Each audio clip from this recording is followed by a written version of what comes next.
Jätkame Toomas Paul Maise matka poolel teel raamatu lugemisega.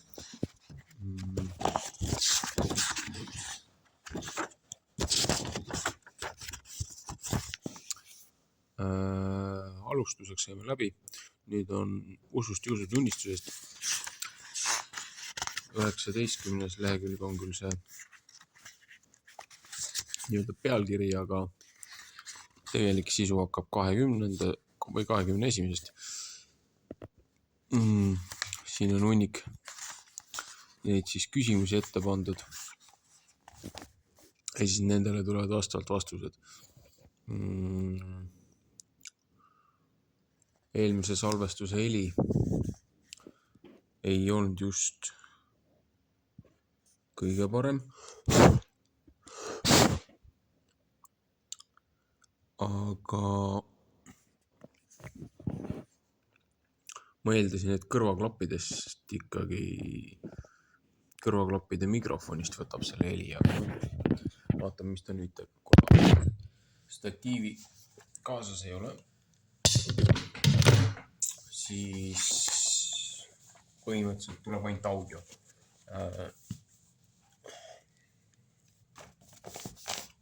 Et samal ajal telefoni on raske hoida ja mõttega lugeda. Ehk siis usust ja usutunnistusest. Mida tähendab uskumine? Sõna usk tarvitatakse väga erinevates tähendustes ning sellepärast tuleb meil kõigepealt endale selgeks teha, mida me ühel või teisel korral seda sõna kasutades mõtleme. Usu all võidakse mõelda lihtsalt suhtumist mingisse õpetusse kui tõesse ja selle tõe omaks võtmist. See on üsna lihtne. Iga mõtlev inimene võtab mingi väite omaks või heidab kõrvale mitte sellepärast, et see talle meeldib või ei meeldi, vaid sellepärast, et see tundub talle kas õige või vale. Kas uskumine on millegi tõeks pidamine? Paraku on nii, et inimest ei juhi ainult mõistus. Meenutagem, kuidas käib ujuma õppimine. Mõistusega teab igaüks, et inimene võib vee peal püsida. Ta on küllalt näinud, kuidas teised ujuvad, kuid kas ta julgus säilib ka siis, kui õpetaja võtab käe ära ja jätab ta veest toeta. Või lakkab ta äkki seda uskumast, hakkab rabelema ja tõepoolest vajubki vee alla. Me eksime arvates, et kui inimene kord midagi omaks on võtnud, siis peab ta seda tõeks ka edaspidi, kuni mingi konkreetne põhjus sunnib teda oma seisukohta muutma. Eriti inimest ennast puudutavates asjades mõjuvad kaasa palju ürgsemad toimemehhanismid. Võiksime öelda, et eksistentsiaalses mõttes on usk eluhoiak, kellegi või millegi usaldamine. Miks me peame kasutama teistelt saadud sõnu? Nii on see ka mõnede muudegi asjadega. Ujumisega on siiski nii, et kui on piisavalt kuraaži, saab ka päris omapäi hakata ujuma koera või konna kombel. Ainult korralikuks kroolimiseks või liblika stiili omandamiseks läheb vaja head treenerit. Aga on asju, mida inimene lihtsalt peab teistelt üle võtma. Üks nendest asjadest on keel. Me ei saa rääkida oma sõnadega, kui me mõtleme nende all ise tehtud sõnu. Uute sõnade loomine ei ole üldse nii lihtne, nagu see võiks paista. Kui keegi üritab kasutada liiga ohtralt sõnu, mida ta on ise välja mõelnud, siis ei ole teistel võimalik temast aru saada. See on nii nagu väikelapse lalisemine või sellele järgneb pudikeele fraas. Inimeste vaheliseks lävimiseks on vajalik teatud ühissõnavara ja grammatika. Uusi ja üllatavaid kombinatsioone suudavad luua vaid rikkaliku aktiivse sõnavaraga keele kasutajad. Jah, sisu võib varieeruda, aga sõnad on vermitud enne valmis, kui meie nad ritta seame. Me võime ja peamegi sõnastama ise, mida me usume, aga seda ei ole vaja vastandada ühisele usule. Ka siis, kui meie kordame samu sõnu koos teistega, võivad need olla meie omad. Kas tasub uskuda teiste jutu põhjal? Uskumine teiste väidetu põhjal tähendab millegi uskumist seetõttu, et seda väidab keegi, keda me usaldame.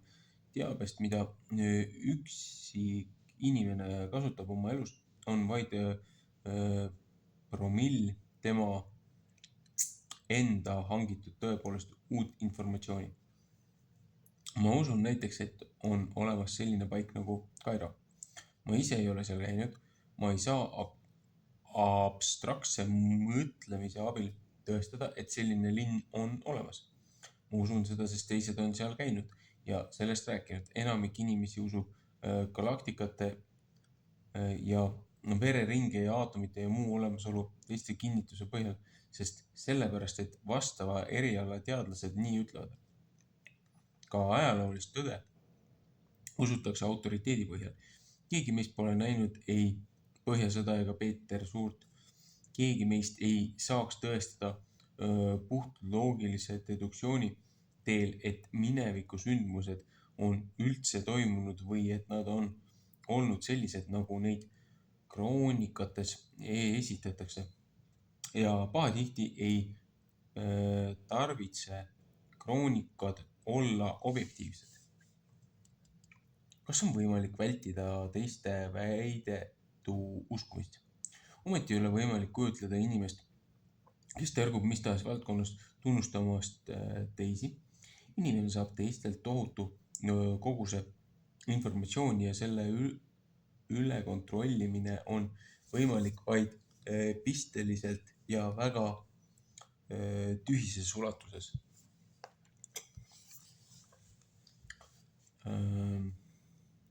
Üks mees ostis endale kilpkonnapoja. Kui ta sellega läks kodu poole, tuli talle vastu sõber ja küsis, mida ta kavatseb kilpkonnaga peale hakata. Mees vastas, olen kuulnud, et kilpkonnad elavad 300 aastaseks. Ma tahaksin oma silmaga näha, kas see on ikka tõsi.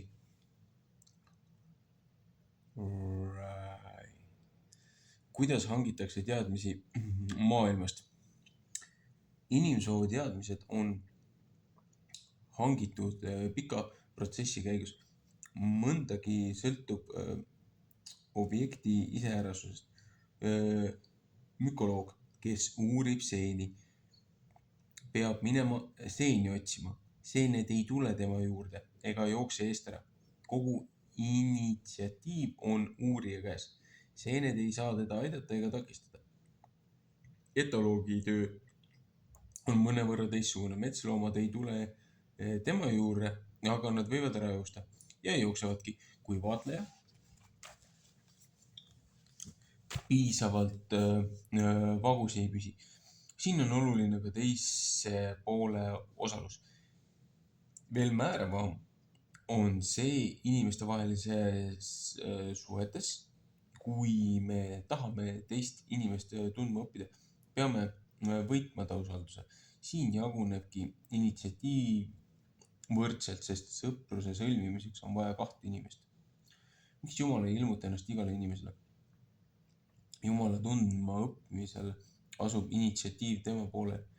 Kui tema ennast ei ilmutaks, ei saaks me teda leida, mida me ka ei teeks. Õigupoolest avaldabki ta ennast ühele inimesele rohkem kui teisele. Mitte sellepärast, et tal oleks soosikuid, vaid sellepärast, et tal on võimatu avaldada end inimesele, kelle meel on väär. Keemiakatsed ei anna mingeid mõistlikke tulemusi, kui retoort ei ole piinlikult puhas. Päiksevalgus, ehkki tal pole eelistusi, ei saa peegelduda tahmatükil niisama kirkalt kui teemad kristallilt, kuigi mõlemad koosnevad süsinikust. Sedasama võib väljendada ka teisiti. Enamasti asuvad uurimiseks kasutatavad instrumendid meist väljaspool. olgu selleks spektroskoop või gaasianalüsaator. Instrument, mille abil me näeme Jumalat, on aga terve meie olemus. Kui inimese süda ja meel pole puhas, on ka tema pilt Jumalast samasugune nagu läbi määrdunud läätsega teleskoobi vaadatud kuu. Et inimese hoiakust ja olemusest sõltub ta suutlikkus taibata ja kogeda Jumalat, ei saa see suhe olla pelgalt ühe tasandil, vaid puudutab inimese mõistust ja tahet ja tundeid viimaselt kogu elu.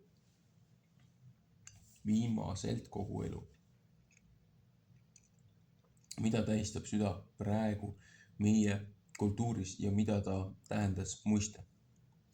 Praegu on süda kõigi meelest tunne, eelkõige armutunde asupaik.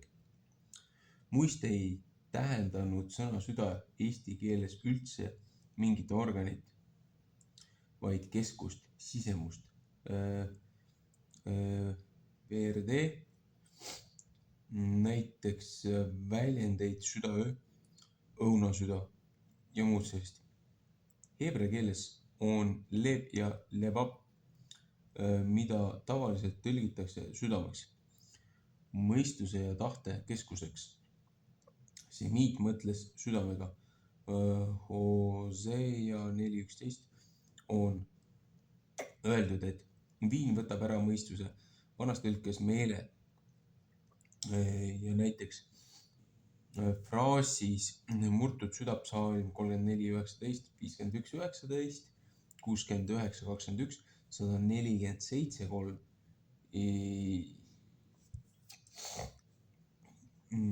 Kas see on siis Jesaja 61.2 on süda tegelikult isekas kava, mis murtakse katki nagu savikruus. Semiidi tundeid asusid maksas või üldisemalt kõhus.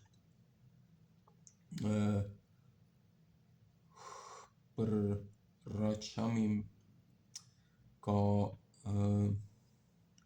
Krsplagahna sisikond, apostlite teod 1.18, kaastunde organ Luuka 1.78, teise KR, kas ta on siis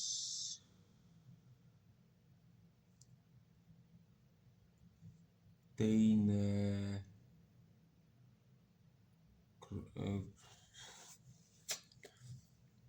mul ei tule praegu meelde 6.12. Kas teised kroonikud või?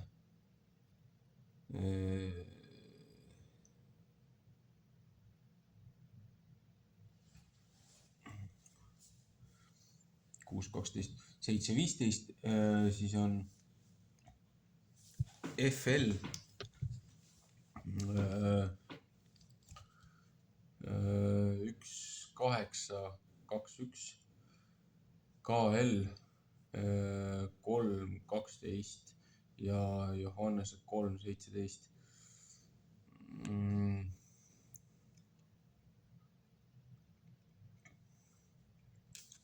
Need lühendid ei tule ka praegu peast meelde. Jumal on saanud ja saab end otseselt ilmutada vaid aeg-ajalt ja kuidas tuleb kindlus usus. Jumal on saanud ja saab end otseselt ilmutada vaid aeg-ajalt ja üksnes mõnele inimesele, aga teisele on võimalik saada osa nende ilmutustest. Algul on vaja uskuda kellegi teise kogemust ja astuda lähemale, siis võib sellest kasvada välja isiklik veene. Me võime seda näha piibli kirjelduses. Rist ja Johannes tunnistas, vaata, see on Jumala tall, kes kannab ära maailma patu.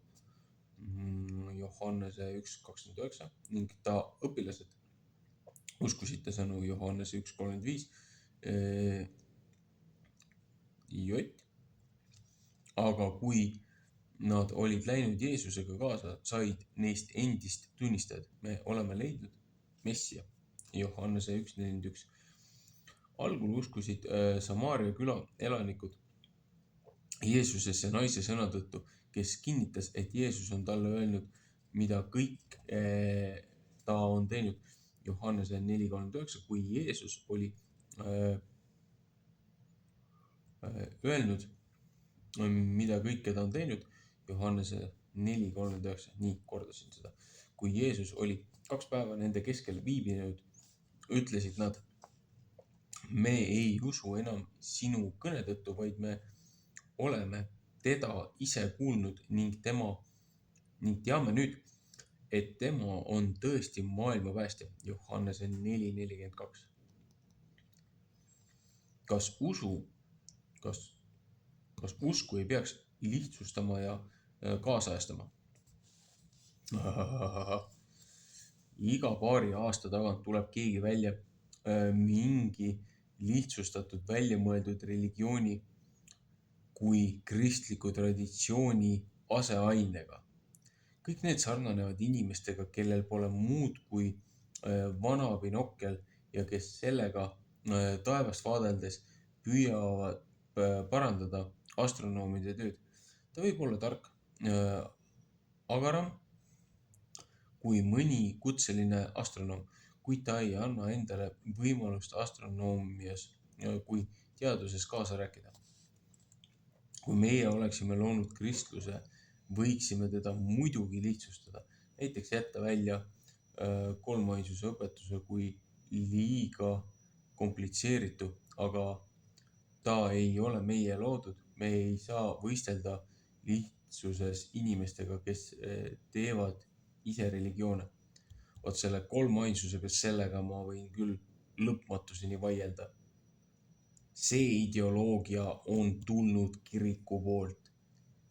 Piiblis ei ole sellist asja sees. Ja see on nii palju väänatud. See läheb südame pahaks. Ühte meest pahandas metsaraja looklemine. Tee näis talle liialt ette antud olevat. Talle meeldis rohkem lai asfalt, seal sai oma tahtsi loogelda. Valton. Milles on moodsad usundid sarnased? Bioloogia filosoof Theodosius Dobzhansky ütleb ilusasti. Ersatsreligioonid tõusevad ja võidavad masside toetuse, sest nad tõotavad anda vastuse kõikidele igihaljastele küsimustele, mitte üksnes vältides konfrontatsiooni teadusega, vaid lubavad seda teha koguni teaduslikult. Iga uus usundi sõnavaras esinevad otse kohustuslikult moeterminid nagu bioväljad, lülitumine kosmilisse infovõrku ja palju muud sellist. Pärast vulgaarmaterialismi valitsemisega on pendel läinud teise äärmusesse. Ühesõnaga, siin juba räägib New Age'ist ja okultismist. Nii, kas kõik teed viivad ikka Rooma? Vahel väidetakse, et igaüks saab õndsaks oma usuga. Ühtpidi see lause on õige, kui rõhuda sõna oma võõrast usust ei aita. Siin on tegemist asjadega, mis puudutavad meid otseselt ja on meie saatusele määrava tähendusega, aga seda lauset kasutatakse tavaliselt ses mõttes, et kõik teed suunduvad nagunii metropoli, mõni on vaid lühem, teine pikem. Fraas "kõik teed viivad Rooma" baseerub teatavasti ühele keiser Julianus Apostata valitsemisaeg 361 kuni 363. Viimane Rooma keiser, kes katsus ristiusku asendada vanade jumalate kummardamisega, arutlusele, kuidas Ateenasse võib reisida mitmel moel. Teeline tahtis jõuda Kärdlasse. Ta kohtas külameest ja küsis, kui kaugele jääb Hiiumaa pealinn. No siit umbes poole tunni tee. Et rändur oli väsinud, küsis ta, kas ta tohib ka vankri pära peal istuda. Seda lubati lahkesti. Kui nad olid sõitnud juba tubli tunni, läks võõras rahutuks ja küsis, kas nad ei peaks juba kohal olema. Hiidlane vastas, me olemegi varsti kohal. Käinas, Kärdla jäi selja taha. Enne tuleb küsida, kuhu see tee viib ja siis saada teada, et tee ei vii kuhugi, ise tuleb minna. Kuhu? Mõned tahaksid Roomast, ka kolmandast Roomast, võimalikult kaugele. Kas usk välistab kriitilise mõtlemise? Kas usk välistab kriitilise mõtlemise? Ei, usk ei ole sama, mis kerge usklikkus. Usk on veendumus, mis põhineb inimese võimel mõelda ja tunda. Ratsionaalne usk on meie veendumuste kindlus ja vankumatus. Selline usk on pigem isikut iseloomustav joon, kui teatud konkreetsete asjade tõekspidamine. Imelik, et ainult erakordsed inimesed teevad leiutisi, mis tagantjärele nii kerged ja lihtsad näevad. See eeldab, et asjade kõige lihtsamate, aga tõeliste suhete märkamiseks on vaja väga sügavaid teadmisi. G.C.H. Lichtenberg. Mingi Charles ilmselt, aga selline usk rajaneb looval, intellektuaalsel ja emotsionaalsel aktiivsusel.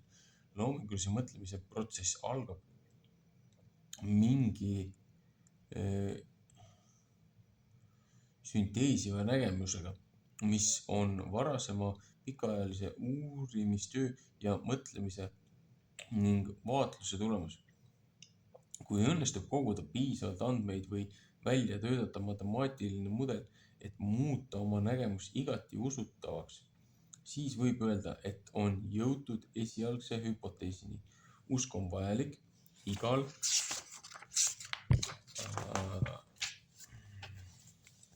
sammul. Alates intuitiivsest lahendusest kuni teooria täpse sõnastamiseni. Kõigepealt on vaja usku oma nägemusse asjadest kui mõistuslikult paika pandavasse eesmärki, mille poole püüeldakse siis usku hüpoteesi sisse kui tõenäolisse ja võimaliku lahenduse. Lõpuks on vaja usku teooriasse ka siis veel, kui selle kehtivust on hakanud tunnistama teisedki. Ratsionaalne kriitiline usk tuleneb omaenese veendumusest, mis võib tarbe korral olla sõltumatu sellest, mida enamik asjast arvab. Mida tähendab uskuda kellegisse?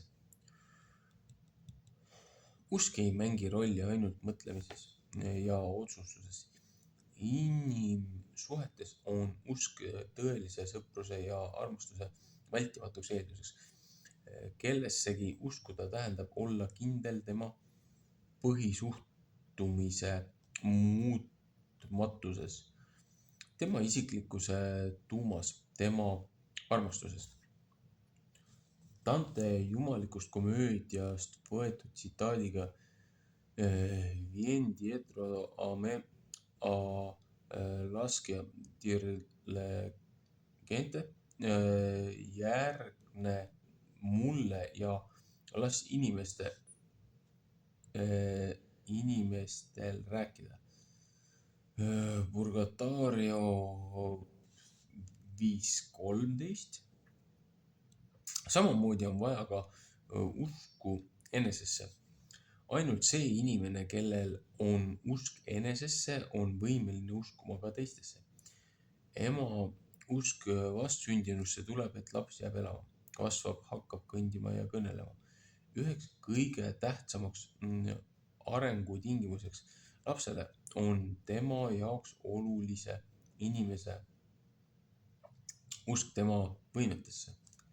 Sellise usu olemasolu aitab inimestel realiseerida oma võimeid. Analoogne on uskumine, et Jumal minust hoolib. Üks Arvo Valtoni ilusamaid aforisme on küsimine. Mina usun Jumalat küll, aga kas tema mind usub? Tundub, et selles on väga hästi tabatud asja tuum. Kas Jumal usub mind? Mida eeldab võime uskuda? Uskumine nõuab julgust, võimet riskida, valmisolekut välja kannatada valu pettumust, võimet loobuda ja ilma jääda. See, kes rajab oma elu eelkõige turvalisuse taotlemisele, ei julge usaldada teisi, kes sulgub sellistesse kaitsesüsteemi, kus vahemaad ja vahelvaldused kindlustavad julgeoleku, teeb enesest selle vangi. Arguse silmad on valvel päevad ja ööd, arguse pilk on terav.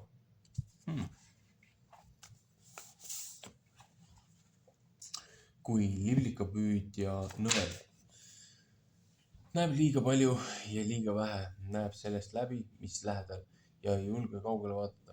Arguse silmad on pärani hirmul. Keegi ei võiks ta käest.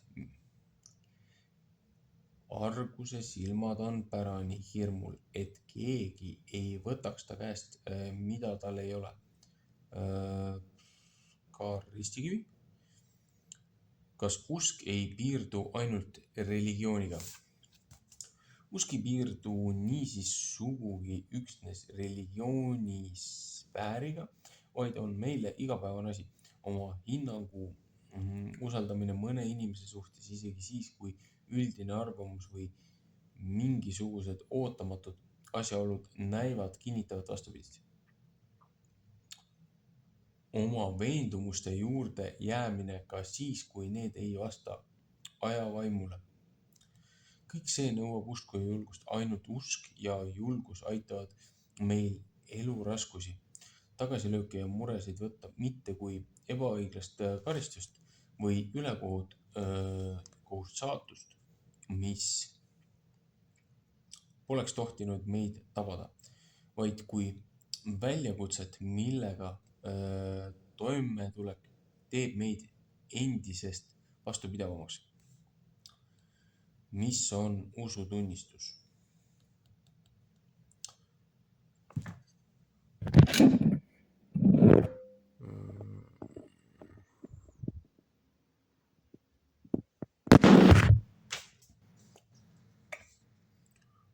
Kummatigi on sõnal usk ka kitsam ja spetsiifilisem tähendus. Enamik kristlasi tunnistab oma usku Jumalasse mingis varem formuleeritud sõnastuses, mida nimetatakse usutunnistuseks. Selline usu tunnistamine ei ole isikliku usu aseaine, vaid väljendusvorm. Kui Etioopia kojaülem palus, et teda ristitaks, ütles Philippus talle, FL on äkki Philippuse raamat. Kui sa usud kogu oma südamest, tohib seda. Ja tema kostis, mina usun Jeesuse, Kristuse olevat Jumala poja. Apostel 8.37. Apostlite teod 8.37. No. Pühakirjas on rohkesti järgmine küsimus. Milliseid usutunnistusi on Uues Testamendis? Pühakirjas on rohkesti nii 1, 2 kui ka 3-osalisi usutunnistusi. Üks lihtsamaid sõnastusi Kristuse kohta on Matteuse 16.16, võrdluseks selle Markuse 8.29, Luuka 9.20, Pauluse kiri roomlastele 10.9, kas ta on esimene Korintus või? KR. Kuskil ennem oli ka KR. Ma mõtlesin, kas ta on esimene.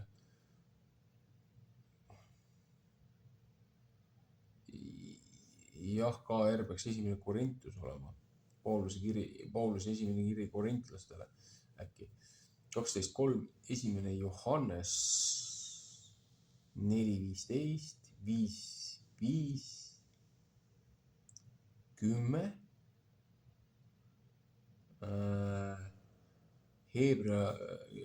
kiri heebrealastele 4.14. Pikemalt sõnastatud osundatakse roomlastele 1.3, esimese Korintuse siis 15.3, jõtt, huvitav. Teise Timoteususe 2.8, esimese Peetruse 3.18-22 ning eriti ilusas liturgilises vormis Philippiusele 2.5-11. Kaheosalisi usutunnistuslikke vormeleid Jumala ja Kristuse kohta vaata esimese Korintuse 8.6, esimese Timoteususe 6.13, teise Timoteususe 4.1. Trinitaarse usutunnistuse aluseks on Jeesuse ristimiskäsk Matteuse 28.19 ja teise Korintuse 13.13. Kõige üldisem usutunnistus, mida praegu tunnistavad nii Rooma katoliiklased ja nendest võrsunud konfessioonid kui ka Kreeka katoliiklased, on Nikaia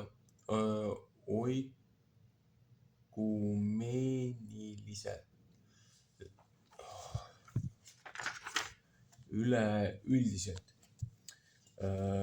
kontsiilil ehk kirikukool aastal 325 sõnastatu nõnda nimetatud sümboolum Nicaenum, mida mõnevõrra modifitseeriti Konstantinoopoli esimese oikumeenilise konsiili aastal 381 ja mida sellepärast nimetatakse ka Nicaeno Konstantinopolinumiks. Eesti luterlikus kirikus loetakse seda 3 suurel pühal liturgia osana. Selle usutunnistuse originaalkeel on kreeka keel. Veel varasem usutunnistus on nõnda nimetatud apostlik usutunnistus.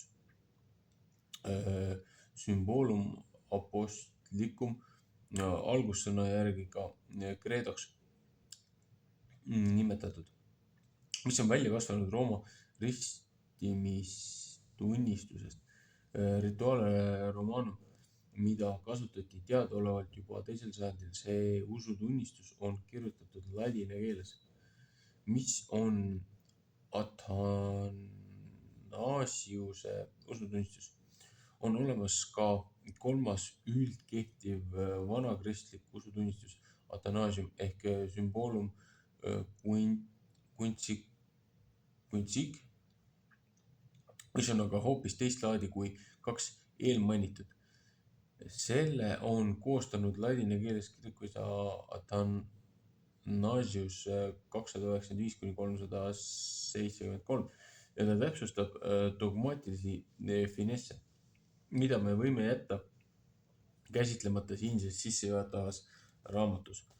Apostlik usutunnistus esitab kristliku kuulutuse 3 Mida usutunnistused sisaldavad? Apostlik usutunnistus esitab kristlikku kuulutust 3 põhiõpetusena. Mina usun Jumalasse, kõige väelisse Issasse, taeva ja maa loojasse ja Jeesuse Kristuse tema ainsasse pojasse, meie Issandasse, kes on saadud pühast vaimust, ilmale tulnud neitsi Marjast, kannatanud Pontius Pilatuse all, risti löödud, surnud ja maha maetud, alla läinud surmavalda, 3. päeval üles tõusnud, surnuist üles läinud, taeva, istub Jumala oma kõige väelise Isa paremal käel, sealt tema tuleb kohut mõistma elavate ja surnute üle. Mina usun pühasse vaimusse, üht püha kristlikku kirikut, pühade osadust, pattude andeks andmist, ihu ülestõusmist ja igavest elu.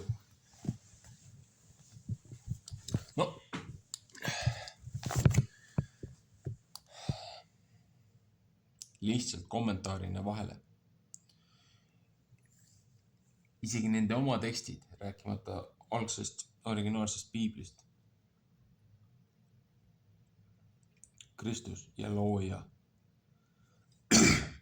ei ole üks ja sama isik. Ja püha vaim ei ole 3. isiksus. Nagu sa pead ennast stritslisse keerama, et saada aru, mida Trinitaarium üritab teha.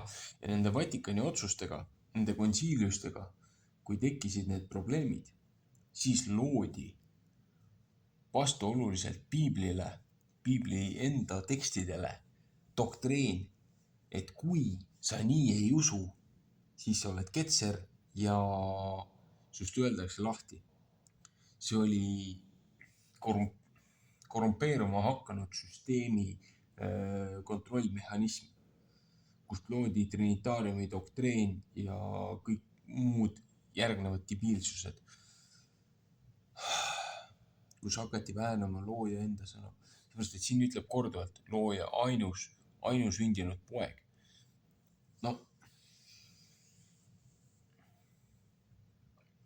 Ta on looja troonipärija. Nagu me ei räägi siin avatarist, kellel on 3 keha või 3 isikust, kes kasutavad ühte, ma ei tea mida. Sellepärast inimesed pöörduvadki loojast eemale. Seepärast, et see, kuidas üritatakse vägisi kontrollida, see on lihtsalt ratsionaalse ja kaine mõistuse vastane.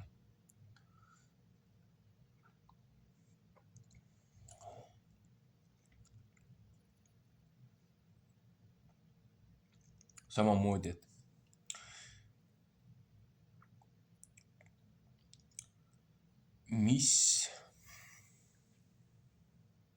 kui küsiti Kristuse käest, et mis märgi sa tood, et sa oled see Messias, looja poolt saadetud, see päästja. Ta ütles, ma ei too ühtegi muud märki kui Joonahi või Joonase märgi. Mis oli Joonaga Ninevas? Ta oli 3 ööpäeva, oli vaalakohus või suure merelooma kohus. Kristus oli 3 ööpäeva oli surnud ja siis tõusis surnust üles. See, kuidas on juba ära väänatud originaaltekstidest, see ei olnud reede, see ei olnud suur reede. See oli kõrgendatud püha.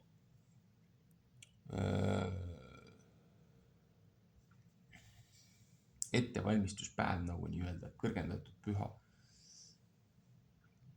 Reede õhtust pühapäeva hommikuni sa ei saa kuidagi 3 ööpäeva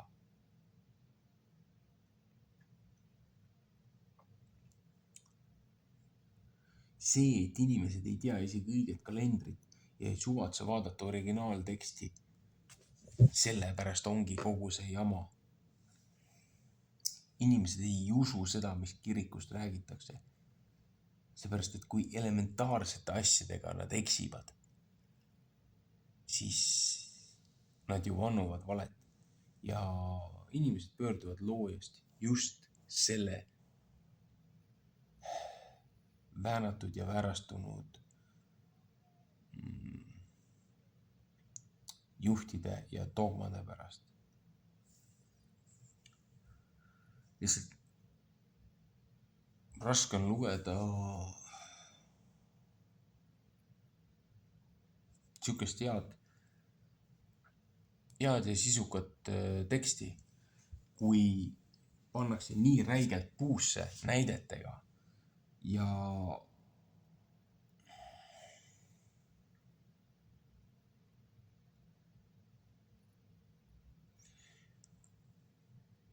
siis ei saada aru, kust on tulnud need igasugused konfessiooni lahkmed ja miks on katolikust kirikust irdutud just nende sammuste valede asjade pärast, mida katolikus kirikus hakati ajama.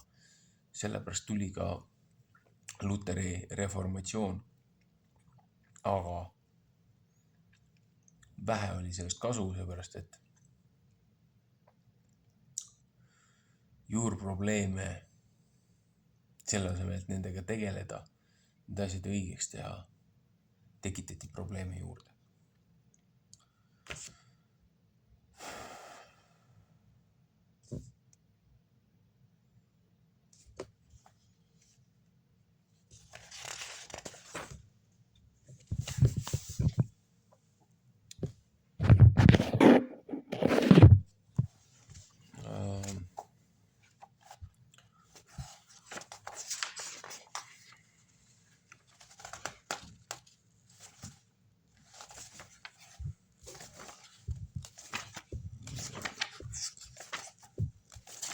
Seda osa on veel päris palju.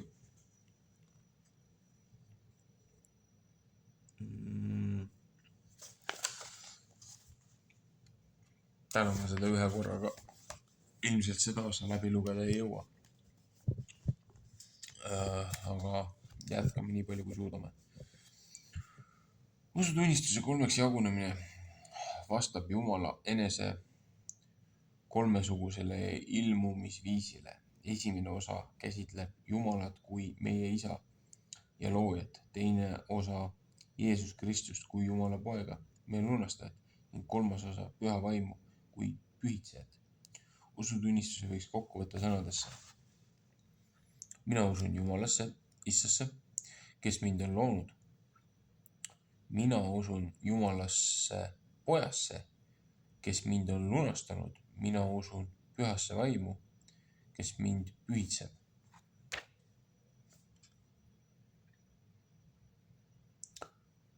Kas me usume Jumalat või Jumalasse? Ei tohiks unustada, et on suur vahe, kas me usume kedagi või kellegisse. Kui isa ütleb pojale, ma usun sind, siis ta kinnitab, et ta peab poja juttu õigeks. Kui ta ütleb, ma usun sinusse, siis ta kinnitab, et loodab, et poeg millegi suurega korda saavad. Kui me usume kedagi, siis tähendab see, et me peame ta öeldud usaldusväärseks. Kui me usume kellegisse, siis tähendab see kindel olemist temast, ta võimetes, sõnapidamises ja nii edasi. Mida tähendab sõna credo?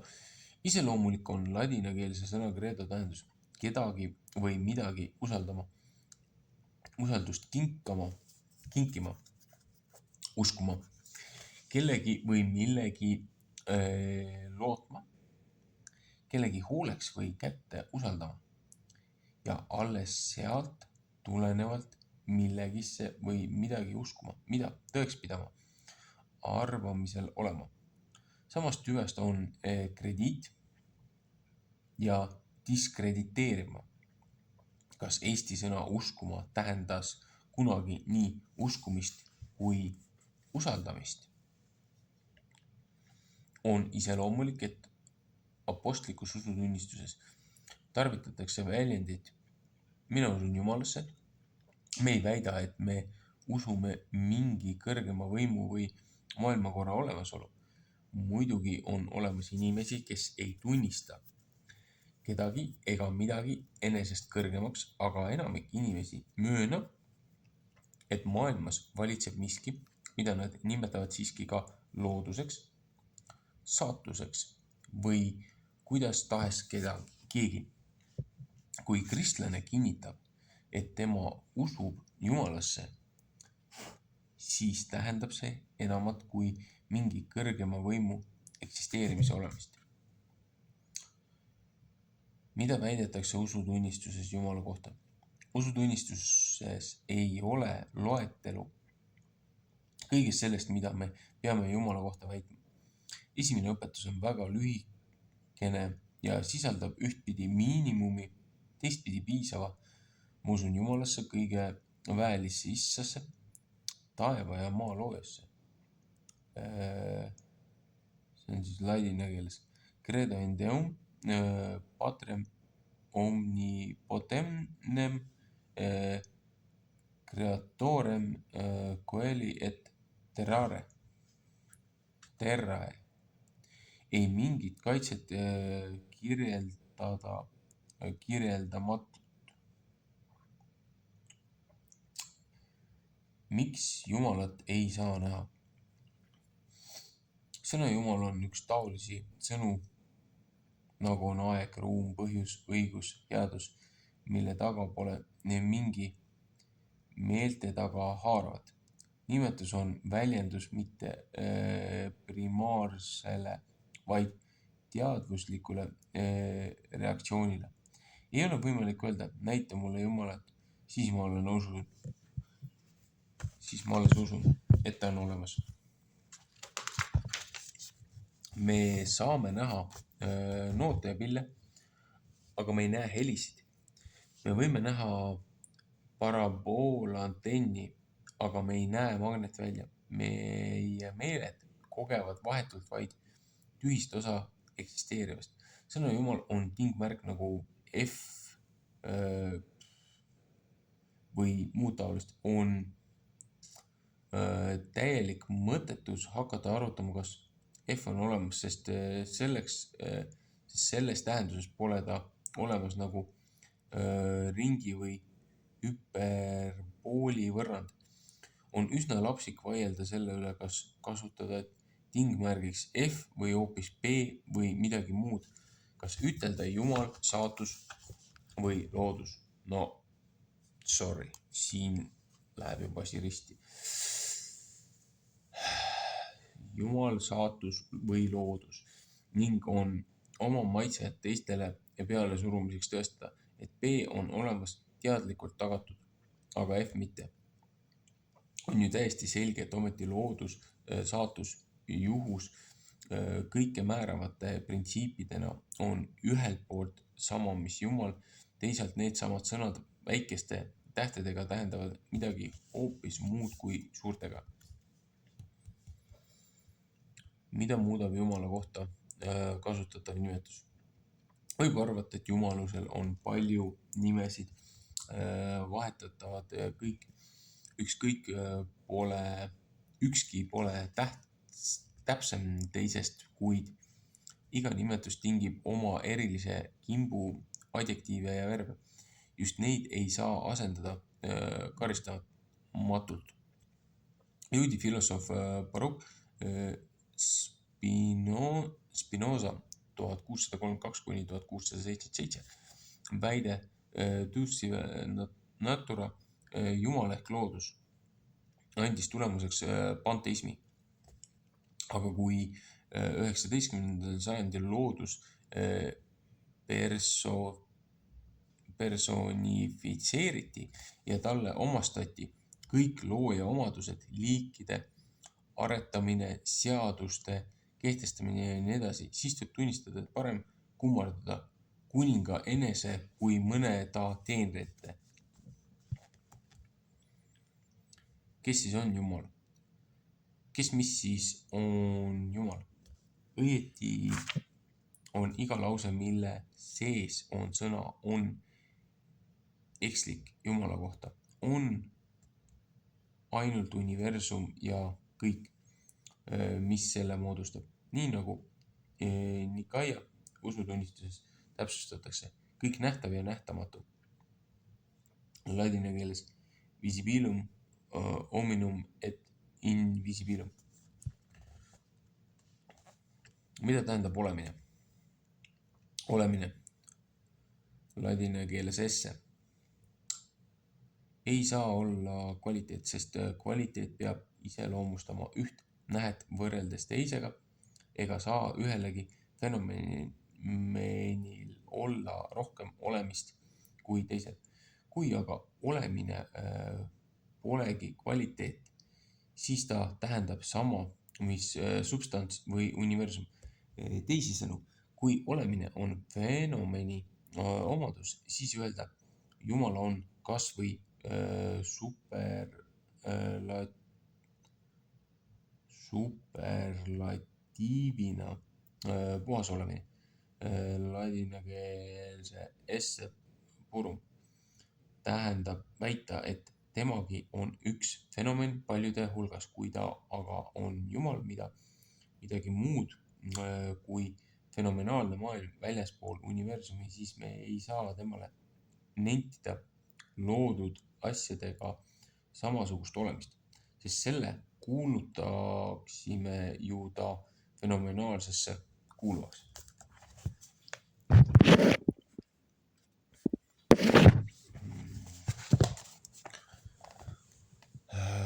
Milline on Jumala suhe universumiga? Jumal ei ole universum tervikuna nõnda, et võiksime mõelda end viibivat jumaluses, mingis mõttes tema osadena. See, kes on väljaspool universumit, seda nimetatakse Jumalaks.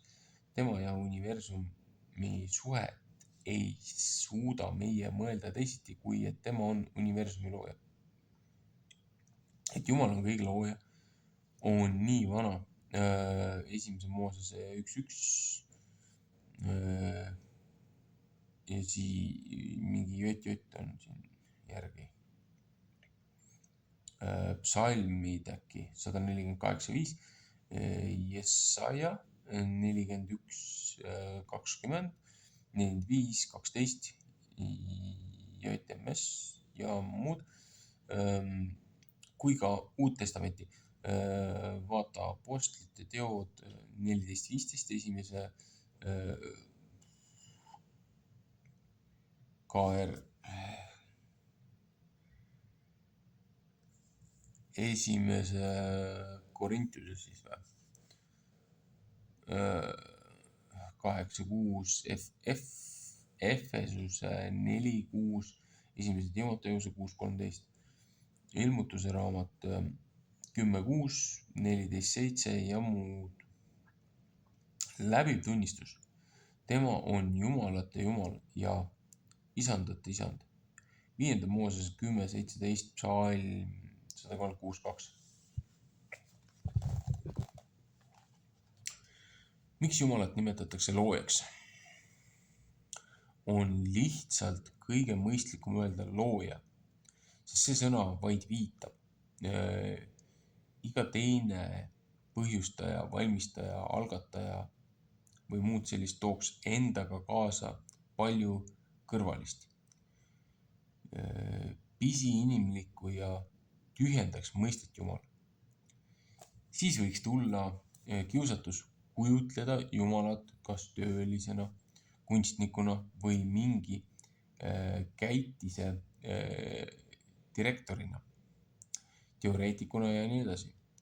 Kõik need pildid on puudulikud ja väga eksitavad. Loomine tähendab toimingut, mis ei mahu ühtegi mõeldavasse toimingusse. On mõttetu küsida, kas universum või universumiid, teisedki mõeldavad, on loodud ei miskist või mingist substraadist. Ei miski tähendab ju vaid seda, mida universumis ei ole.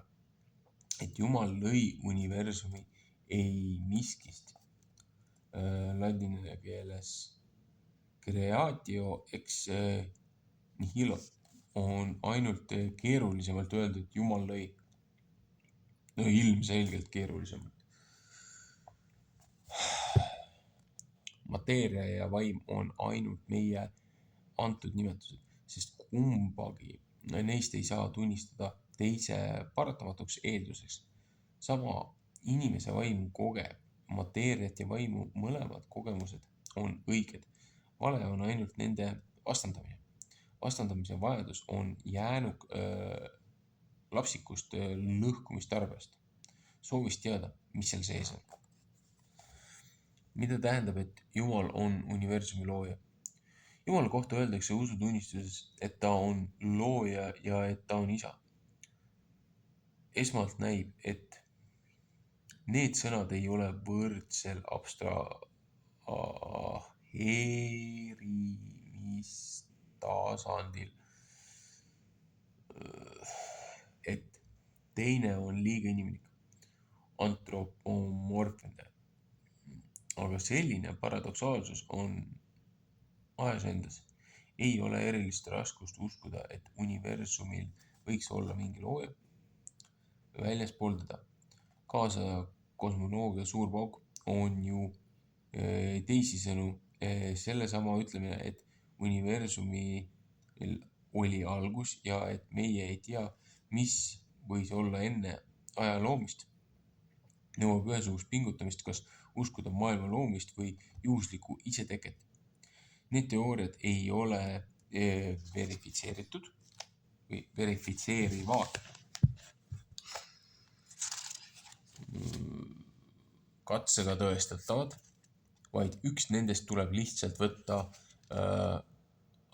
aksioomiks oma maailma seletamisele. Jumal on selles seoses vaid kood, viide millelegi või kellelegi, mis või kes on maailma taga või maailma mõte. Ka kõige väelisus on midagi, mille mõistus võib suuremate tõrgeteta leppida.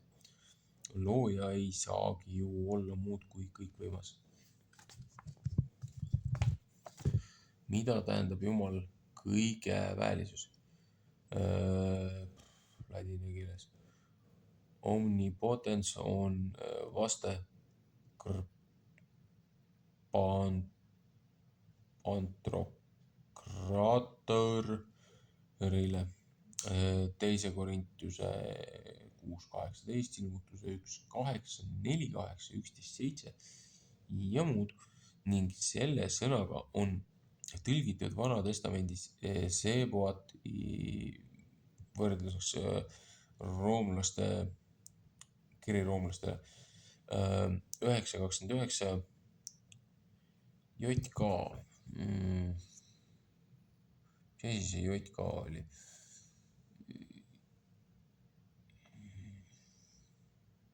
(5.4), mis tähendas esmalt taeva sõjavägede jumalat. Jesaja 40.26, Hosea 12.6. Seda algset tähendust tuleb mõista naabermaade JR Jeremaia 8.2. Iisraeli jumal on tähtede väed loonud, Psalm 33.6, Nehemaia 9.6 ja käsutab tähejumalusi. Jesaja 45.12, eriti selgelt Jesaja 34.4. Iseenesest on see täpsustus tarbetu, kui Jumal nagunii on loonud kõik, siis ta ju on kõigeväeline, kõikvõimas. Tegelikult on see samasugune metafoor nagu kuu valgus, päiksepuna, tähevirvendus taolises nähtuses eksisteerivad meis endis ainult ja meie väljendame nendega oma muljet.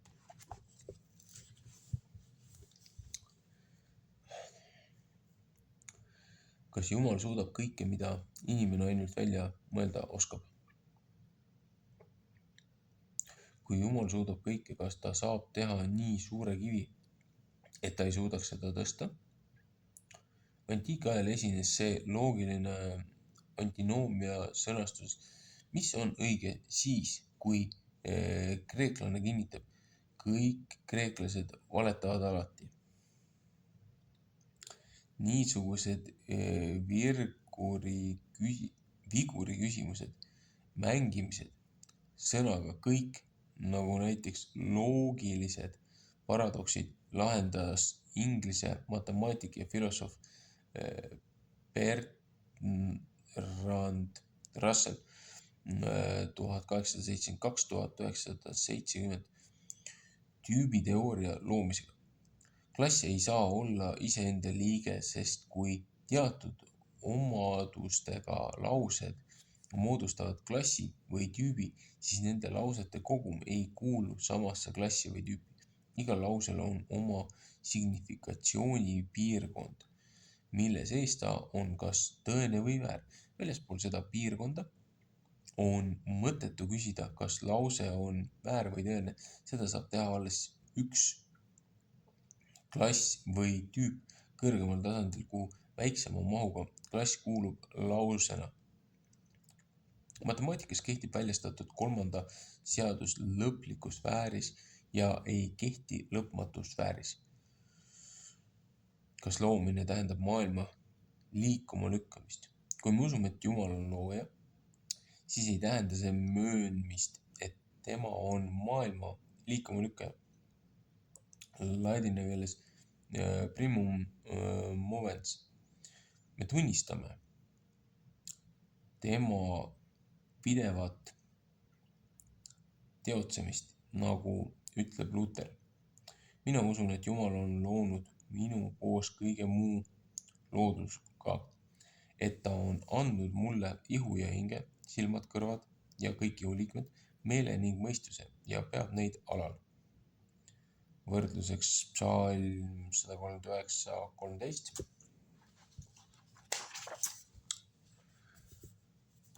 Kas usku loomisse ja arengusse tasub vastandada? Loomise ja arengu vastandamine on mõttetu. On suur ja ohtlik eksitus arvata, et evolutsiooniteooria ja darwinistlik olelusvõitlus on üks ja sama asi. Siin ei ole selle probleemi pikemaks käsitlemiseks õige koht. Osutan vaid Gregori Patesoni. Nüüd hakkame nägema mõningaid õhtumaise tsivilisatsiooni tunnetusteoreetilisi pettejäreldusi.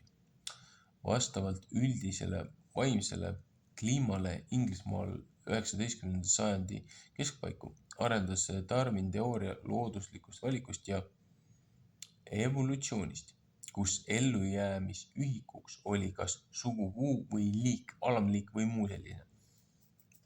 Tänapäeval on aga üsna üldteada, et reaalses bioloogilises maailmas see ei ole ellujäämisühik. Ellujäämisühikuks on keskkond pluss organism.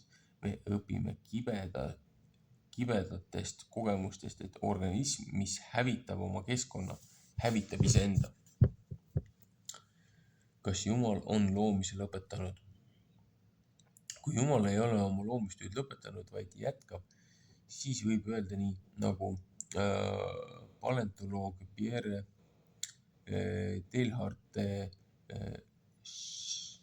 Chardin 1881–1955 oma kuulsas raamatus Le Phénomène Humain, et Kristus on universumi sihtpunkt oomega. Ka inimene ei ole veel valmis, vaid aste noosfääri, nii nimetab ta mõistmissfääri evolutsioonis. Inimese ülesanne on saada uueks oma mõistuse vaimus ja võtta üle uus inimene, kes on loodud Jumala sarnaseks tõest tulevas õiguses ja Jumala kartuses. Efesuse 4:23. Kas Jumal on meessoost? Jumal on loonud inimese oma näo järele, 1. Moosese 1.27, ja sellepärast on võimalik Jumala nimetamine isaks. Siin tuleb rõhutada kõigepealt, et piibli Jumalal puudub igasugune sootunnus. See eraldab Vana Testamendi Jumala kujutlus põhjalikult ja oluliselt teistest vana aja jumalustest. Ei ole juhuslik, et heebrea keeles puudub sõna jumalanna. Vanas Testamendis kõneletakse Jumalast kui mehest sellepärast, et me ei kujutleks teda asjana väena, umbisikulise olendina, vaid isikuliselt.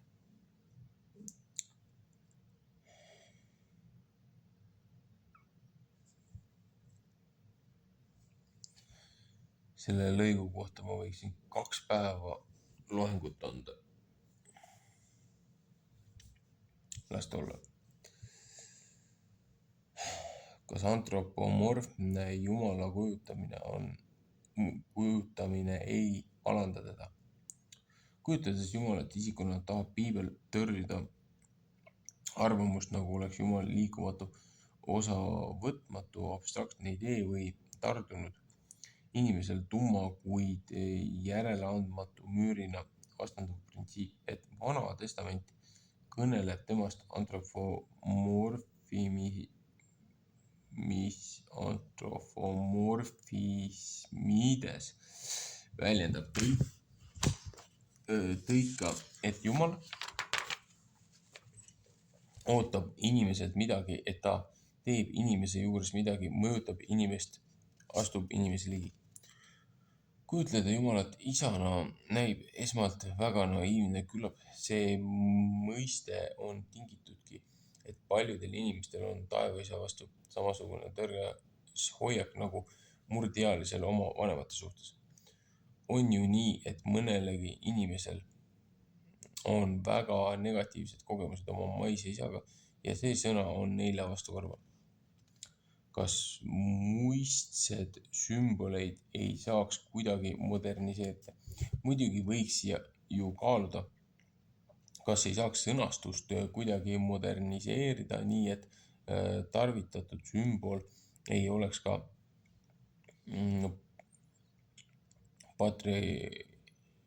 patriarhaalne ega antropomorfne.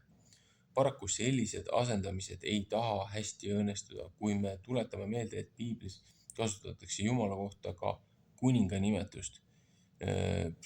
Jesaja äkki, 6.5, 3.3, 22 ja muud. Siis see on ju samasugune aegunud sümbol. Kummatigi on küsitav, kas muistseid pilte tasub ajakohastada. Tõlgetes on seda muidugi tehtud igal pool, kus Uue Testamendi kreekakeelses tekstis on juttu Jumala riigist või taevariigist, on algtekstis kasutatud sõna baselia, kuningriik, basileus, kuningas. Milline on moodsa inimese suhtumine Jumalasse? Asendamised toovad endaga kaasa teise hoiaku. Süvapsühholoog Erich Fromm 1900–1980 kirjeldab meie kaasaegsete suhtumist Jumalasse, et Jumalasse ei küsita, kas meie lakkamatu mure edu pärast on üldse vastavuses monoteistliku usundi vaimuga. Vastupidi, edu saavutamist peetakse iseenesest mõistetavalt kõrgeimaks eesmärgiks, aga usku Jumalasse ja palvetamist soovitakse kui vahendeid, mille abil veelgi suurendada edu saavutamise võimalusi. Nii nagu tänapäeva psühholoogid soovitavad müüjal olla naerusuine, sest see tõmbab ostjaid ligi. Nii soovitavad mõned jutlustajad usku Jumalasse kui edu saavutamise vahendit. Tehke Jumalast partner tähendab pigem seda, et tehke Jumala äripartneriks kui seda, et saage temaga üheks armastuses, õigluses ja tões. Nii nagu venna armu asemel on tulnud umbisikuline asjalik lahkus. Nii on Jumal teinud ühendfirma universum kaugolevaks peadirektoriks. Teie teate, et ta on olemas ja juhib kogu etendust, mis tõenäoliselt ka ilma temata toimuks. Te ei näe teda kunagi, aga oma osa täites tunnistate te teda juhina. Meil ei jää ikkagi muud paremat üle, kui küsida, mis oli toona taevas isa kui sümboli kasutamise mõte.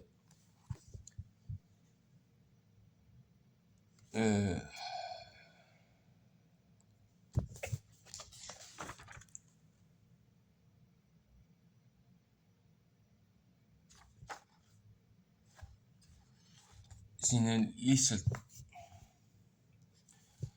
siin oleks hea lõpetada siin mitu seda osa ära, lihtsalt iga järgmine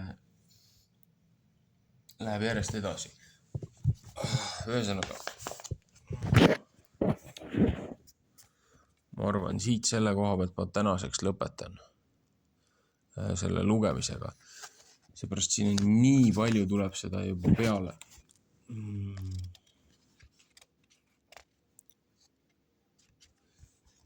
Mis mõttes vanad tekstid kirjeldavad loojat kui meest ja mis mõttes vanad tekstid kirjeldavad Jumalat kui isikut. Nagu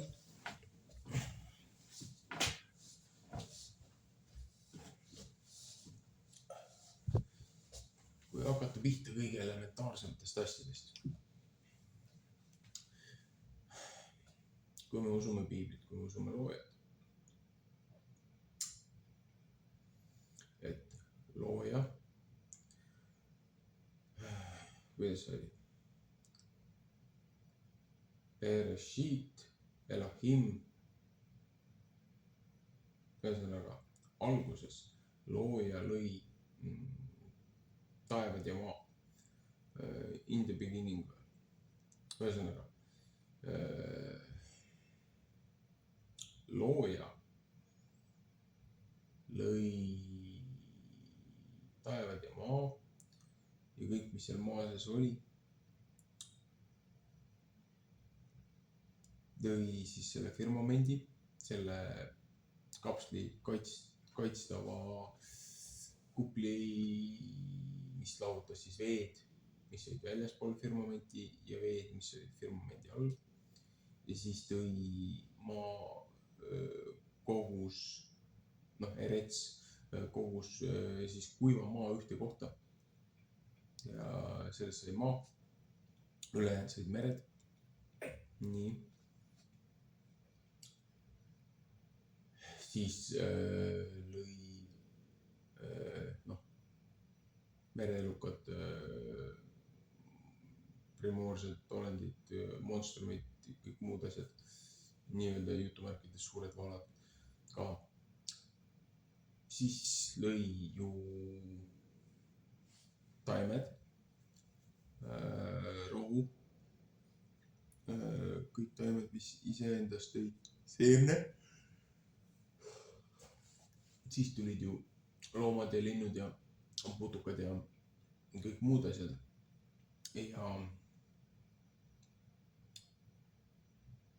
Ja siis lõpuks lõi inimese.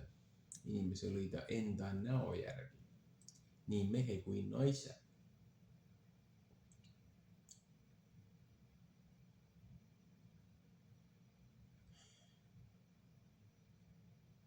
Ühesõnaga, seal vahepeal oli teil, kui loodi see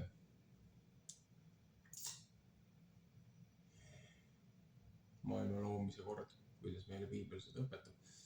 Mul jäi sealt vahel muidugi neljaspäev, kus toodi päike ja kuu. Päike, mis juhib päeva, kuu, mis juhib ööd, tähed ka. Just pani selle taevase kalendri selle käima. Aga siis üritada öelda või väita, et looja on lihtsalt mingisugune energiamass või mingisugune, ma ei tea mis, nagu siin tekib meil tõsine tõrge sellega. Seepärast, et kui looja lõi inimese enda olemuse järgi, enda näo järgi, siis inimene ju imiteerib seda, mille järgi ta loodi. Nii mehe kui naise. Elementaarne on, et loojal peaks ka kaasa olema, partner olema. Nüüd räägitakse siin pühavaimust, pühavaim kui looja tahe. Et see ei ole mingi kolmas isiksus, see ei ole keegi, see on see trinitaarianite osade trinitaariumi doktreen, et Jumal on mitmes persoonis, nii isana kui pojana kui pühavaimuna. Aga see pühavaim on ju looja siis nii-öelda meeleseisund või tema võime, tema soov ja tahe suhelda meiega, tema õpetus, tema essents. Pühavaim on põhimõtteliselt looja essents või tema olemuse selles mõttes väljendumis, manifesteerimine nii spirituaalselt kui füüsiliselt, vaimselt, metafüüsiliselt. Ja kui kõik loodi läbi siis nii-öelda sõna,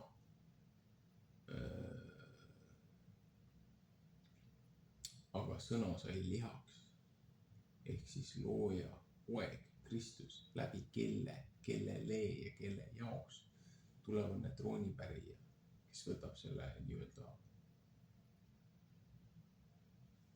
trooni kunagi üle, sest tegu on ju kuningriigiga, tegu on ju hierarhiaga, militaarkorraga. Tema ees, tema ümber olid ju vanemad, kes käisid ju tema nii-öelda nõupidamistel, käisid seal kuulmas, õppimas, mida prohvetid ja erinevad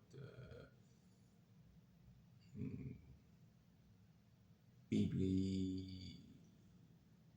kirjutajad on oma nägemustes, visioonides, ennustustes näinud. Siin räägib maailmast ja hierarhiast, mis asub väljaspool meie arusaadavat eksistentsi, meie arusaadavat maailma, mida meie tajume ja näeme.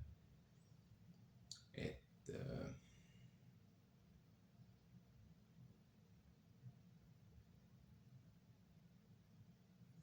väga vähestel on antud näha loori taha, näha väljaspoole seda jutumärkides füüsilist materiaalset maailma, näha nii-öelda hingede maailma, näha looja maailma, näha sinna kosmilisse.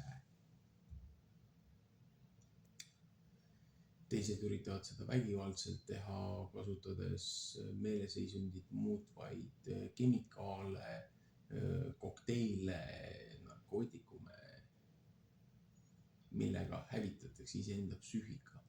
Ja kui sa jõuga sunnid ennast sinna teise nii-öelda jutumärkides dimensiooni, looja maailma, kui sa vägis üritad sinna sisse tungida, siis seda sidet, seda kanalit, seda transformatsiooni saavad ka kaaberdada need nii-öelda teemonid. Seepärast, et kes on teemonid? Langenud inglite, järeltulijate hinged, kehadeta olendid. See segurass, kes ei ole ei maised ega ainult taevased, vaid nad jäeti siia ringlema. Millest räägib piibel, millest räägib Vana Testament, millest räägivad piiblit toetavad raamatud, millele piibli kirjutajad viitasid mitmes kohas. Jude viitas sellele, siis on see raamat, millele viitati, juubelite raamat. seal räägib väga detailselt nendest asjadest.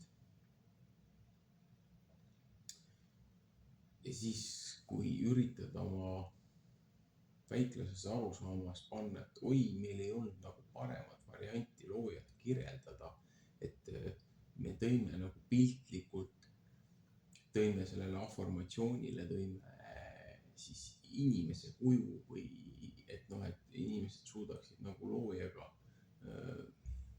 loojat nagu mõista või aru saada. Et me piltlikult lihtsalt nagu nimetame teda nagu persooniks ja et tal on kuningriik ja kui kõik on allegooria ja kui kõik on väljamõeldis ja kui kõik on mingisugune sümbolism, siis juba sellel endal alusel, sellel väitel, noh, kui juba loomise raamat, Genesis, noh, Moosese esimene raamat, loomise raamat, kui me juba arvame, et see on mingi piltlik näide või väljamõeldis, siis nagu kui sa ei ole võimeline aktsepteerima kõige esimest raamatut, kõige esimest peatükki, kõige esimest lausetki sellest raamatust, kuidas sa saad üldse kuulata või üritada aru saada, mis toimub raamatu lõpus, raamatu viimases osas ja siis seda siduda või kõrvutada iseenda eluga ja üritada sealt mingit sotti saada. Selles mõttes see mees, kes on seda raamatut koostanud ja kirjutanud, on väga tubli, väga suure pagasiga, väga õpitud mees tundub olema. Viitab teoseid ja tekste, vanasi kirikuisasi, popkultuuri, tolle aja kirjanike, erinevatele filosoofidele, erinevatele teostele. Jah, väga tubli tuua näiteid kontekstis, aga paljud inimesed ei ole isegi neid autoreid lugenud, veel vähem nendest kuulnud. Et selleks, et sellest võrdlusest aru saada, siis peaks jälle mitmeid tunde lugema ja vaatama neid teoseid ja püüdma aru saama, mida need autorid üritasid endast väljendada. Selles mõttes on see raske, aga siin ongi see, et me kasutame fraase ja väljendeid, mida me oleme kuskilt mujalt kuulnud, et anda edasi oma mõtet. Selleks on vaja keelt, selleks on vaja süsteemi, et sõnadel on tähendused, asjadel on vastutus, noh, asjadel, sõnadel, ütlemistel, et sa ei saa, et see ühel hetkel tähendab ühte, teisel teist. Piibli raamatu esimene reegel on see, et tõlgendamine ei toimu väljaspool piiblit, vaid kui sulle antakse mingisugune sümbolism või mingisugune allegooria või mingisugune muu võrdlus, siis alati pead aluseks võtma piiblisiseselt esimese sellele viitatud siis kajastatud tähenduse. Ja sellelt tulenevalt saad siis edasisi võrdlusi asju vaadata, vaadelda, kaaluda. Mitte niimoodi, et asendame pooled sõnad ja sisud. See on umbes sama hea nagu võtta iidsed tulnukad, noh, Ancient Aliens on see ajalookanalil mitu hooaega jooksnud sari. Et kui võtta kogu piibliline tekst, asendada langenud inglid tulnukatega ja nende tehnoloogiad, ma ei tea, mingi kosmoselaevadega ja kõik muud asjad, on ju. kui asendada kogu see sisu, kogu see piibli sisu, kogu see õpetus, kogu see ajalugu, kui kõik sõnad, kõik tähendused asendada millegi muuga, ilmselgelt sa saad täiesti teise jutu. Inimesed ei saa sellest mitte midagi aru ja siis need, kes esimest korda kuulevad midagi sellest, aga tunnevad seal mingisuguse tõetera ära, nad vaimustuvad sellest, nad haaravad sellest kinni ja nad hakkavad oma seda ufoloogiat ja kosmose ideoloogiat ja suurepauguteooriaid ja darwinisme ja evolutsiooniteooriaid, mis on teooriad, seepärast et seda ei ole kuskil, seda ei saa selles mõttes niimoodi näidata.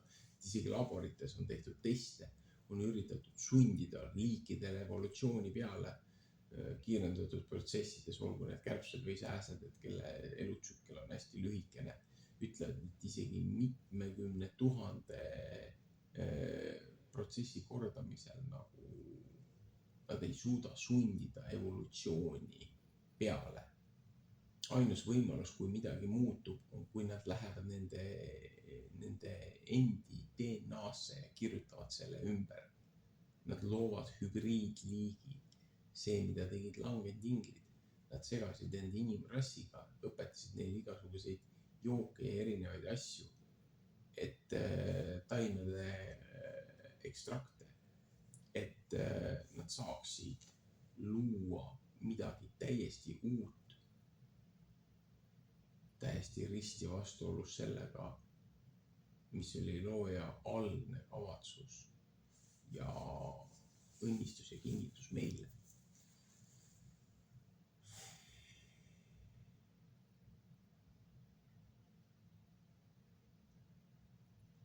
Ühesõnaga, pikk päev, poole ööni sain nüüd õhtul seda Leri Õpiku raamatut sisse loetud kommentaaridega. Mitme koha peal oli vaja mul vahele neid märkusi teha, seepärast et ei saa lasta sellistele asjadel lihtsalt üle minna, et ma loen ära ja siis las ta olla. Siin on nüansid, mida väga paljud õppinud targad inimesed kipuvad kahe silma vahele jätma, seepärast nad on maast madalast üles kasvatatud läbi selle mingisuguse prisma, läbi mingisuguse dogma ja nad ei ole võimelised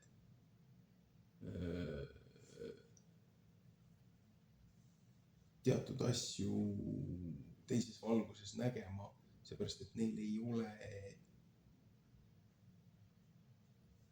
ei ole antud seda võrdlusmomenti, seda teist valikut, et kas see on õigem kui teine.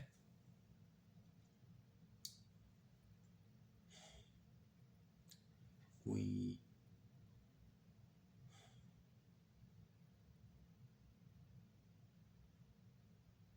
piibliraamat on nii-öelda kronoloogiline ajalooline raamat sündmustest, mis on päriselt juhtunud, siis sa ei saa seda võtta lihtsalt kui proosat või luuletust või mingisugust ulmekirjandust või teost väljamõeldist, seepärast et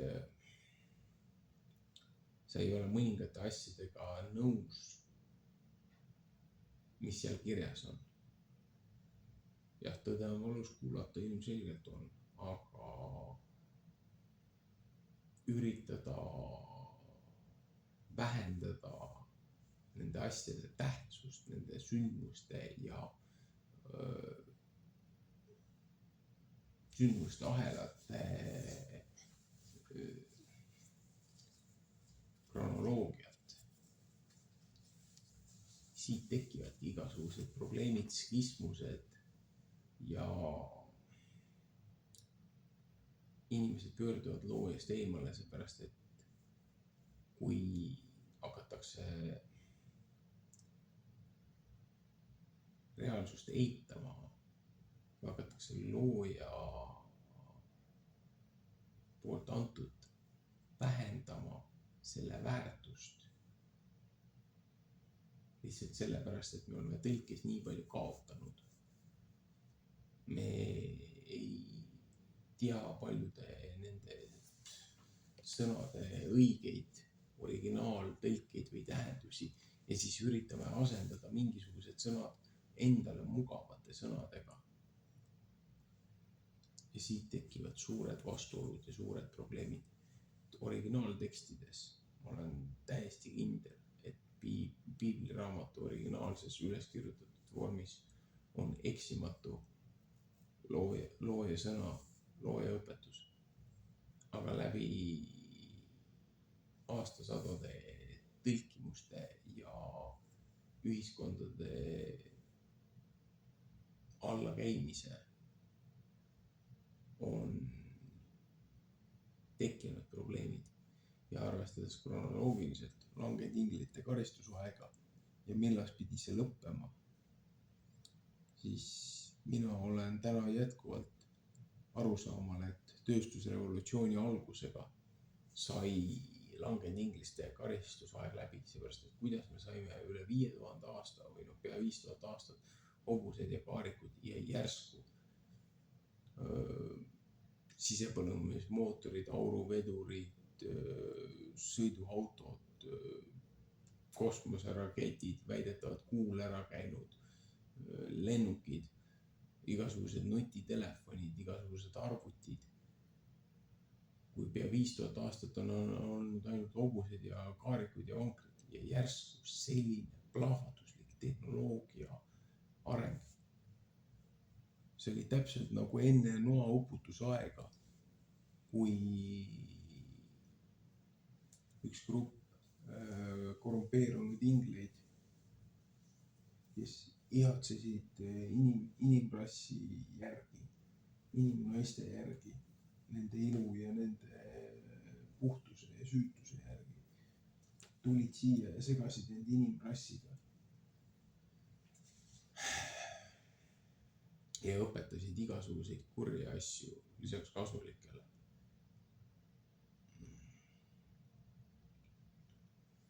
Et valvurid, kes pidid vaatama ja meid kaitsma, lahkusid oma esimeselt positsioonilt ja tulid segasid end siia.